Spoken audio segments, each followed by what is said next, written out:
Hello students, I am आकांक्षा डूडी।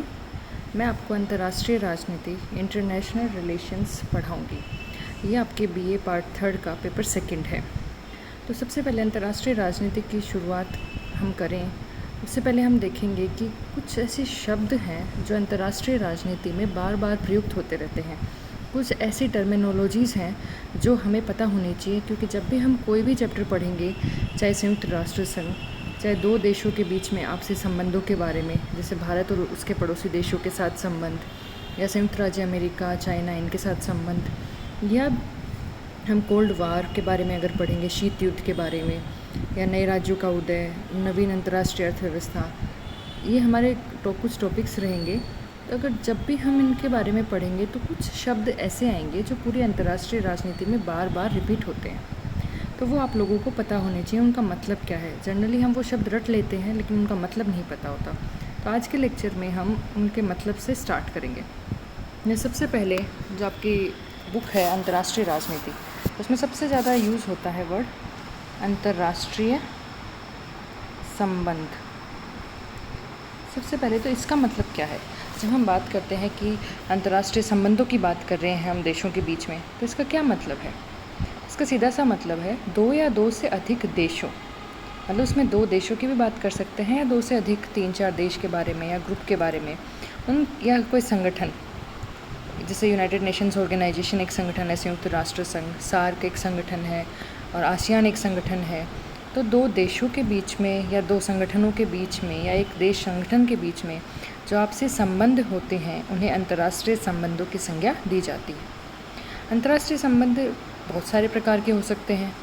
सबसे पहले अगर हम देखें तो ऐसे संबंध हो सकते हैं जो बहुत ही परस्पर हितों में जिनके सहभागिता हो, जिनके हित एक जैसे हों, जैसे भारत व भूटान। हम जनरली देखते हैं कि हमने नहीं सुना कभी भी कि भारत और भूटान के बीच में कोई लड़ाई हुई हो, या फिर भूटान ने कोई ऐसा एक्शन लिया हो जो भारत के अगेंस्ट हो, या भारत ने कोई ऐसा एक्शन लिया हो जिससे भूटान को दिक्कत आई हो।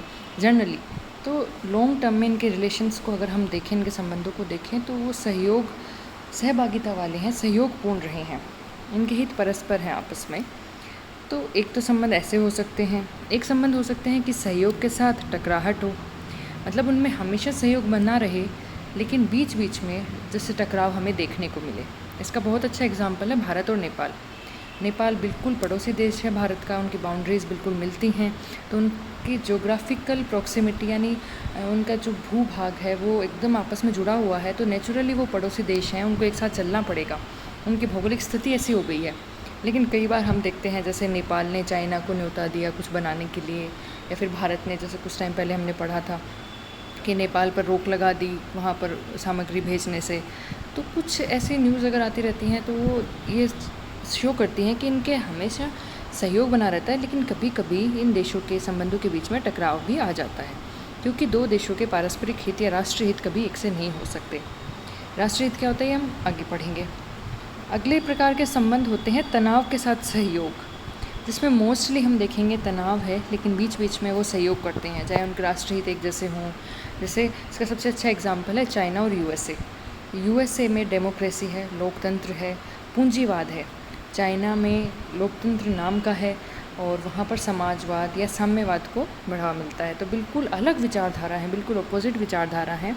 तो इनमें ज़्यादातर तनाव रहता है। लेकिन ये अब अगर आज हम अंतर्राष्ट्रीय राजनीति की बात करें तो सबसे ज़्यादा इम्पोर्टेंट हो गए हैं आर्थिक संबंध। तो आर्थिक रूप से यूएसए भी मजबूत है, आर्थिक रूप से चाइना भी बहुत मजबूत हो रहा है। तो यूएसए को कई बार चाइना की बात सुननी पड़ती है, क्योंकि चाइना एक सुपर पावर की कैटेगरी में आ रहा है। तो इसलिए तनाव इनके बीच में है, क्योंकि इनकी विचारधाराएं अलग अलग हैं, लेकिन फिर भी इनके बीच में कई बार सहयोग हमें देखने को मिलता है। अगले प्रकार के संबंध हो सकते हैं टकरावपूर्ण संबंध, जिनमें हम देखें कि बिल्कुल most of the time generally टकराव रहता है। तो ये तो हर बच्चे को पता होगा। इसका सबसे अच्छा एग्जांपल भारत और पाकिस्तान। जनरली हम देखेंगे कि पाकिस्तान की जो मिलिट्री है वो कभी ये नहीं चाहती कि भारत के साथ उसके अच्छे संबंध बने। मोस्टली टकराव या फिर सीमा पर उल्लंघन, सीमा पर बंदूक चल रही हैं, गोलियां चल रही हैं, या फिर अतिक्रमण हो रहा है, या फिर सीमा को वो अपने कब्ज़े में लेना चाह रही हैं। कश्मीर को लेकर लड़ाई चल रही है, और उधर गुजरात में कच्छ के रण को लेकर लड़ाई चल रही है, सर क्रीक को लेकर लड़ाई चल रही है। तो इनमें अगर आप जनरली देखोगे तो 90% आपको ऐसा मिलेगा कि 90% ऑफ द टाइम कि इनमें टकरावपूर्ण संबंध हैं। तो ये अगर सबसे पहले अगर हम टकरावपूर्ण संबंधों की बात करें तो जहन में यही सबसे पहले नाम आता है हमारे कि भारत पाक संबंध इसका एक अच्छा एग्जाम्पल हो सकते हैं। फ़िलहाल ये नहीं कहते कि हमेशा ही टकराव रहेगा, लेकिन फ़िलहाल अगर एग्जाम्पल दिया जाए तो भारत पाकिस्तान। तो ये होता है अंतर्राष्ट्रीय संबंध।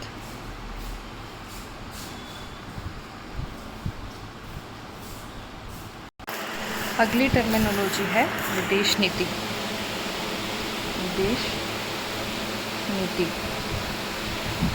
विदेश नीति का क्या मतलब है? विदेश नीति का मतलब है कि एक राष्ट्र द्वारा दूसरे राष्ट्र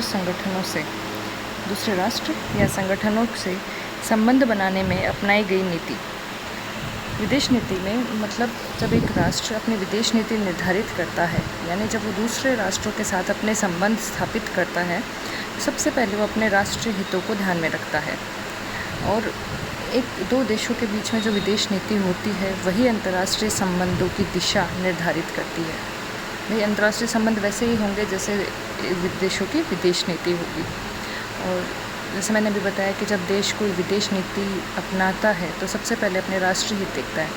तो जैसे अब मैंने ये दो डेफिनेशंस बताई, अंतर्राष्ट्रीय संबंध और विदेश नीति, इसमें एक वर्ड राष्ट्रीय हित बार बार यूज़ हो रहा है। तो इसीलिए मैंने कहा था कुछ टर्मिनोलॉजीज़ ऐसी होती हैं जो बार बार प्रयोग में आती हैं। ऐसे एक टर्मिनोलॉजी है राष्ट्रीय हित। तो विदेश नीति का मतलब सिंपल सा है, राष्ट्र द्वारा एक देश द्वारा दूसरे देश या संगठनों से जो संबंध बनाने में जो नीति अपनाई जाती है, जिस नीति को ध्यान में रखा जाता है, उसे विदेश नीति कहा जाता है। और इसमें सबसे ज़्यादा इम्पोर्टेंट क्या होता है? राष्ट्रीय हित। तो हम देख लेते हैं अगला, राष्ट्रीय हित का क्या मतलब है। बार बार यूज़ होता है जिस देश ने अपने राष्ट्रीय हित को ध्यान में रख के विदेश नीति बनाई। तो इस राष्ट्रीय हित का मतलब है किसी देश के उद्देश्य जिन्हें राष्ट्र प्राप्त करने की कोशिश करता है। अब राष्ट्रीय हित के 3 आयाम होते हैं, राजनीतिक, सुरक्षा व आर्थिक। किसी देश के राजनीतिक हित होते हैं। जैसे हम बात करें कि कश्मीर, जब भी पाकिस्तान कश्मीर को छीनने की बात करता है तो हम सीधा बोलते हैं कि कश्मीर हमारा अभिन्न हिस्सा है।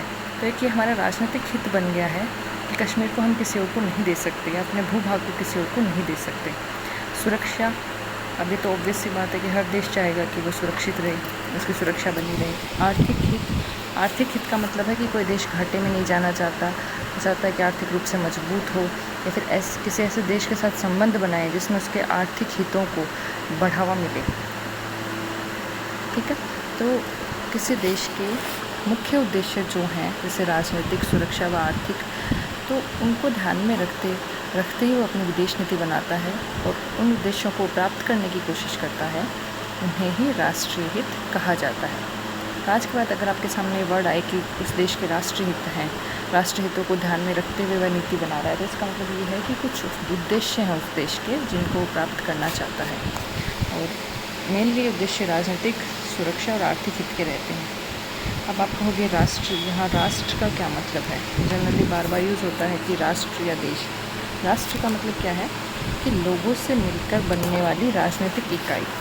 अब ऐसा नहीं है कि नदी, जल, पहाड़ हैं, यही किसी और के साथ विदेशी संबंध स्थापित कर लेंगे या इनके किसी और के साथ रिलेशन स्थापित हो जाएंगे। एक देश में रहने वाले लोग दूसरे देश के लोगों से ही संबंध स्थापित करते हैं। तो राष्ट्र है वो लोगों से मिलकर बनता है, लोगों के ही दूसरे लोगों के साथ संबंध स्थापित होते हैं। तो लोगों से मिलकर बनने वाली राजनीतिक इकाई राजनीतिक रूप में प्रयुक्त होता है, उसे हम राष्ट्र कहते हैं। अगली टर्मिनोलॉजी है सुरक्षा।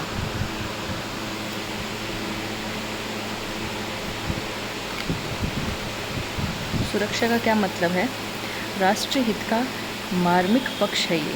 मार्मिक मतलब कोर, जिसके अंतर्गत एक राज्य अपनी भौगोलिक सुरक्षा बनाए रखना चाहता है। ठीक है, इसमें सबसे इम्पोर्टेंट होती है उस राज्य की भौगोलिक सुरक्षा। इसका जो, जैसे ये इंडिया है, इसका भूभाग है, ये कोई छीन ना ले, इसका भूभाग इंटैक्ट बना रहे, कोई इसे छीने ना। आजकल सुरक्षा के कई आयाम हो गए हैं, सिर्फ भौगोलिक सुरक्षा की बात नहीं करते। आजकल सुरक्षा में खाद्य सुरक्षा, मानवीय सुरक्षा, पर्यावरणीय सुरक्षा आदि खूब सारे आयाम इसके हो गए हैं। खाद्य सुरक्षा मतलब कि देश में खाद्यान्नों की कमी ना पड़े, कभी अकाल वगैरह पड़ जाए तो भी खाद्यान्नों की कमी नहीं होनी चाहिए, लोगों के पास पर्याप्त भोजन होना चाहिए। मानवीय सुरक्षा का क्या मतलब है कि मानव के जो अधिकार हैं, ह्यूमन राइट्स हैं, जो उनके हित हैं, उनका हनन ना हो। पर्यावरणीय सुरक्षा का क्या मतलब है? ये बेसिक सी बात है कि पर्यावरण पोल्यूशन की अगर हम बात करते हैं तो वो ना हो, उससे पर्यावरण सुरक्षित रहे, शुद्ध बना रहे, पानी शुद्ध बना रहे, हवा शुद्ध बनी रहे, तो ये होता है पर्यावरणीय सुरक्षा। तो सुरक्षा का सीधा सा मतलब है कि राष्ट्रीय हित में ही आता है, इसका कोर पक्ष है और हर राष्ट्र अपनी सुरक्षा बनाए रखना चाहता है। अगली टर्म यूज़ होती है शक्ति। एक राज्य द्वारा दूसरे राज्यों के व्यवहार को परिवर्तित करने की जो पावर होती है उसे हम शक्ति कहते हैं। कि जो जैसे भारत है वो कितने हद तक चाइना को इन्फ्लुएंस कर सकता है, चाइना को प्रभावित कर सकता है, तो वो बोलेंगे कि वो भारत की शक्ति है। जैसे चाइना के पास आर्थिक शक्ति है तो वो भारत की सीमा पर बार बार अतिक्रमण करता है, क्योंकि उसे पता है मैं आर्थिक रूप से इतना मजबूत हूँ, मेरे पास पैसा है, आर्थिक रूप से मैं सुपर पावर हूँ, तो उसकी हिम्मत हो जाती है कि वो भारत की सीमा पर अतिक्रमण कर देता है। जैसे आपने सुना ही होगा डोकलाम विवाद चला था कुछ टाइम पहले। तो वो इसलिए होता है क्योंकि एक देश को जब ये लगता है कि वो शक्तिशाली है तो दूसरे राज्यों के व्यवहार को प्रभावित करने की कोशिश करता है। ठीक, अब शक्ति भी दो तरह की होती है। पहली होती है हार्ड पावर, दूसरी होती है सॉफ्ट पावर। हार्ड पावर मतलब जो पारंपरिक शक्ति होती है, जैसे जिसमें हम बोलते हैं कि एक देश के पास इतने हथियार हैं, इतने सैनिक हैं, जल थल सेना है, तो ये होता है हार्ड पावर। इससे ये जो परंपरागत रूप में उस देश को शक्तिशाली माना जाता है, जिसके पास ज़्यादा हथियार होते हैं, ज़्यादा सैनिक होते हैं, ये सब आता है। जब इन सब का प्रयोग करते हुए एक देश दूसरे देश को प्रभावित करता है तो माना जाता है कि उस देश की हार्ड पावर ऐसी है। अब होता है जो आजकल एक टर्म है बहुत ज़्यादा प्रचलन में है, वो है सॉफ्ट पावर। सॉफ्ट पावर का क्या मतलब होता है कि एक सांस्कृतिक पावर होती है जिसमें हथियारों का यूज़ नहीं होता, सैनिकों का यूज़ नहीं होता, जिसमें एक देश की आम जनता या फिर उसका राजनेता या उसके संगठन दूसरे देश को बहुत हद तक प्रभावित करते हैं, दूसरे देश के विचारों को, दूसरे देश में जो जनता है उनके विचारों को प्रभावित करते हैं। जैसे पहले हमारा कपड़ा रहन सहन अलग हुआ करता था, लेकिन जब हमने अमेरिका में देखा कि जीन्स का प्रचलन है तो हमारे यहाँ जीन्स आनी शुरू हो गई, इंग्लिश को बहुत ज़्यादा बढ़ावा मिलने लग गया, जबकि हमारी मातृभाषा हिंदी है। तो ये इंग्लिश बोलना, जीन्स पहनना, अपने जिस पहले संयुक्त परिवार का प्रचलन था उसके बाद अब एकल परिवार का प्रचलन आ गया है, तो ये सब कहाँ से ग्रहण किया है? ये सब हमने अमेरिका से ग्रहण किया है, क्योंकि हम अमेरिका या ब्रिटेन जैसे देशों से बहुत ज़्यादा प्रभावित हो जाते हैं, हमारे विचारों को बहुत हद तक प्रभावित करते हैं। तो ये उनकी सॉफ्ट पावर है। हमें लगता है कि अमेरिका बहुत ज़्यादा डेवलप्ड है, वहाँ की कल्चर हमारे लिए बहुत अच्छी है, तो हम अपनी कल्चर छोड़कर उनकी कल्चर अपनाने लग जाते हैं। तो एक देश जब दूसरे देश की जनता के विचारों को प्रभावित करता है सांस्कृतिक माध्यम से, तो उसको हम कहते हैं इस देश की सॉफ्ट पावर। जैसे मीडिया का यूज़ करके, जैसे हमने देखा कि भारत की जो फिल्म्स हैं वो चाइना में रिलीज़ हो रही हैं, यूएसए में रिलीज़ हो रही हैं, तो भारत की फ़िल्मों के माध्यम से भारत की कल्चर दिखाई जाती है, तो हो सकता है वहाँ लोग उससे प्रभावित हों। एक देश की मैगज़ीन दूसरे देशों में जाना, लैंग्वेज अफेक्ट करना, तो ये सब क्या आते हैं? सॉफ्ट पावर में आते हैं। इसमें सैन्य हथियार इनका यूज़ नहीं होता, इसमें सिर्फ विचारों को प्रभावित किया जाता है सांस्कृतिक माध्यम से। ठीक है, और हार्ड पावर और सॉफ्ट पावर एक दूसरे के अपोजिट नहीं होती। मैंने ये नहीं कहा कि सॉफ्ट पावर यूज़ करते हैं तो हार्ड पावर को कुछ नुकसान होता है, या फिर हार्ड पावर यूज़ करते हैं तो सॉफ्ट पावर यूज़ नहीं कर सकते। ये दोनों एक दूसरे की पूरक होती हैं। अब जैसे फॉर एग्ज़ाम्पल हार्ड पावर जब सॉफ्ट पावर का हम यूज़ करते हैं, जैसे भारत की कोई फ़िल्म है चाइना में रिलीज़ हुई, उससे उसने पैसा कमाया, तो उस पैसे से हम हथियार खरीद सकते हैं और सैनिक लगा सकते हैं हमारे बॉर्डर्स पे। तो वो सॉफ्ट पावर का यूज़ करके हमने जो पैसा कमाया उससे हम अपनी हार्ड पावर को बढ़ा रहे हैं। तो जनरली एक दोनों एक दूसरे के पूरक होती हैं, साथ साथ चलती हैं। लोग हार्ड पावर का भी यूज़ कर सकते हैं और सॉफ्ट पावर का भी, लेकिन जनरली आजकल सॉफ्ट पावर ज़्यादा इफ़ेक्ट करती है। हार्ड पावर के जो कॉन्सिक्वेंस हैं वो ज़्यादा टफ होते हैं, ज़्यादा वहाँ पर ख़राब होता है, नुकसान होता है। इसलिए सॉफ्ट पावर है वो धीरे धीरे लोगों को ज़्यादा उन पर प्रभाव डालती है। तो ये डिफरेंस था हार्ड पावर और सॉफ्ट पावर में। अगली टर्म है बहुध्रुवीय शक्ति। इसका क्या मतलब है? ये जनरली जब कोल्ड वार थी, शीत युद्ध था, उस टाइम ये टर्म बहुत ज़्यादा प्रचलन में आई थी, द्विध्रुव। जैसे हम अगर अर्थ की बात करते तो हम कहते हैं कि एक नॉर्थ पोल है, एक साउथ पोल है। वैसे ही उस टाइम यूएसए और यूएसएसआर यानी अमेरिका और यूएसएसआर सोवियत संघ, तो ऐसी सुपर पावर्स हो गई थी कि जो सबसे ज़्यादा पावरफुल थी, जिनके पास सबसे ज़्यादा सोर्सेज थे, संसाधन थे, वो सबसे ज़्यादा शक्तिशाली हो गई थी। तो दो ध्रुव बन गए थे शक्ति के। इसलिए हम बोलते हैं कि शीत युद्ध के समय विश्व द्विध्रुवीय हो गया था। ठीक है। तो 1945 से लेकर 1990 तक, जब तक सोवियत संघ का विघटन नहीं हुआ, तब तक यूएसए और सोवियत संघ दो सुपर पावर्स थी। तब तक विश्व को द्विध्रुवीय विश्व कहा जाता है। फिर 1991 में जब सोवियत संघ का विघटन हो गया, अब अमेरिका अकेला बचा सुपर पावर, तो उसको बोला जाता है यूनिपोलर यानी एक ध्रुवीय विश्व। जब सितंबर 2001 तक लगभग एक ध्रुवीय विश्व रहा, अमेरिका शक्तिशाली रहा। तो फिर आता है बहुध्रुवीय।